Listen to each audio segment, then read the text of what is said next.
Time to cross the T's and dot the I's on the rest of this week's top stories. And with us right now is Leslie Marshall, radio talk show host and Fox News contributor. We finally meet Leslie. We've been in the radio business both a long time.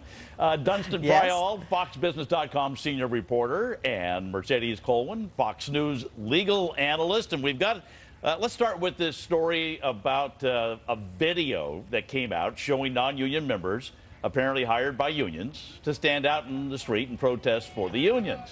So the question is, yeah, you can see what? Local? I mean, Dunstan, the union was hiring non-union people. Yeah. Doesn't that kind of defeat their purpose? It does. And not only defeats their purpose, but it points up again. And I was listening to the conversation before I came out.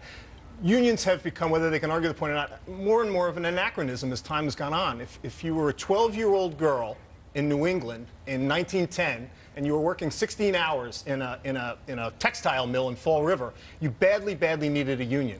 But things have changed and times have changed, and it seems that they've needed to go to these sort of extreme measures just to get their point across, and it's more and more difficult to justify their existence as these sorts of things pop up. So, Mercedes, I mean, at that point, I mean, they really are, when they hire non-union people, they're really shooting themselves in the foot. And how outrageous. I mean, I have had clients whose projects are shut down. I've had unions sue clients and say, wait a minute, you need union employees working on these projects. Well, lo and behold, put your money where your mouth is. If you're going to say that and exact that price for all these corporations, then you better hire some of these union employees. What are you doing not hiring them? It will certainly come up in litigation in the future. For sure. All right. Listen, Leslie, the unions, they're having a tough enough time. This seems like it just makes it harder for them. First of all, I'm still trying to get over somebody mentioning Fall River, Massachusetts, because that's where I was born, although not 12 years of age in the 1900s. Yeah, but you weren't born in 1910. No. I look good for my age, but not that good. But I have to tell you, I remember a woman named Shirley Sherrod. And I saw a piece of a video at one time that led me at first to believe something, and many Americans as well. You know, there's not enough evidence for me that backs 100% guarantee that these folks are non-union employees hired by a union. Protesters for something that benefits a union can be from unions or not. I mean, hello, our First Amendment. So, you know, I don't buy into all of this. I think we're beyond speculating based on a soundbite, so to speak. But at the same time, in today's world where unemployment is so high, it seems like unions actually have an upper hand because of the fact that there are so many people that are disgruntled out there in the workplace. And so many of their own union members that don't have jobs. There's certainly in the construction industry that has plummeted in this economy. They've got plenty of individuals there who are looking for jobs. They can go back into unions, get those folks, get them the jobs that they need. It's time for unions to face the music, though, because you need look no further than Detroit and what's happened out there and what's going on in states across the country, where at the municipal, the county, and the state level, where there have been sweetheart union contracts. These states, these municipalities are all going broke, and they're going to have to make concessions. All right. We've been hearing for decades now about how women make much less than men, but if you're a single woman under the age of 30, no children, this is this new crowd coming out of school, seems like you are outpacing the guys by 8%. So, Leslie, how about that? Well, I think there are two things here. First of all, women are the majority of the population in the United States. Even though we're labeled a minority, we're technically a majority, not only in the United States, but in the world. So first of all, it's just a pure numbers game to one degree. Another degree, when we talk about people who are taking these jobs, I think statistically more men are starting their own businesses, and I don't think those are factored in necessarily, the entrepreneurs. So I think it's a very large number, and I think if we look at population and then we look at self-employed versus somebody being hired by corporations, that number would change. But I do think it's encouraging for the future because it shows that perhaps we're starting to level and equal the working field. But Mercedes, the one thing that's always throwing these numbers off is simply the fact that you have babies and we don't.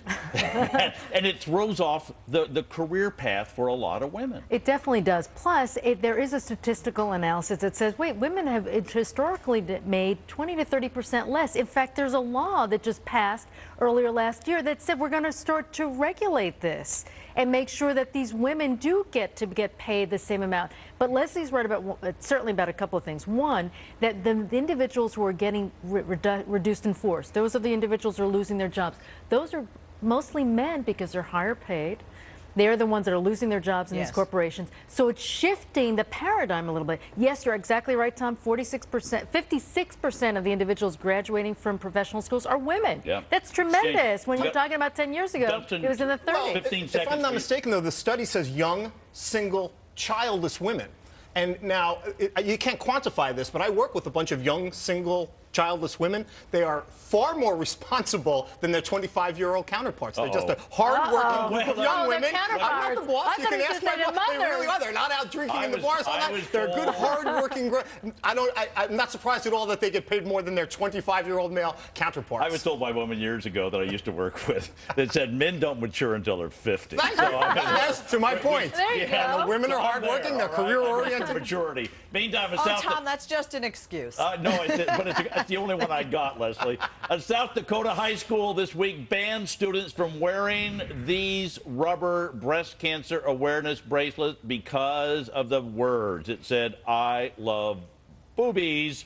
It's the only time I can say boobies on the air. The school district says its dress code outlawed jewelry with sexually suggestive messages. Mercedes, this is a breast cancer awareness campaign. Are they just crazy to use that word? Get a life is what I'd like to say to the school district. Focus on cyberbullying. Focus on violence in the schools. Focus on educating our students. Get real, school district. I mean, seriously, Tom. It's for a good cause and something that's a little risque. How many times do you hear the word boobies? Put on prime time. You'll hear it 1,000 times. My kids are still up at 8, 9 o'clock. They hear that word. Get real. Mercedes, I agree with every single thing you've said, and I'm as opposed to politically correctness as next. I've got a 6-year-old boy, though, and if he had a bracelet that said boobies on it, he would do nothing but goof around and laugh. It would be a complete distraction all day long. That would be the end of that. No work would get done here. Dunstan just brought up an interesting point. He's talking about maybe the parent said, "Yeah, go ahead. Well, let me buy this booby bracelet for you." Well, you know what? As a woman, as somebody who's sitting here with 2 boobies of my own with us today, that have joined us in the conversation, and being that they are what most children actually are sustained life-wise for when they come into the world, and then most men are extremely fascinated even until their graves with. I don't understand why we can't get over this. How puritanical are we? The pilgrims are gone. Because God made shapes so that for some reason we are fascinated with everybody's shape on this. Leslie, thank you so much. Yes, you guys are. Mercedes, thank you. Dunstan, always good to see you as well.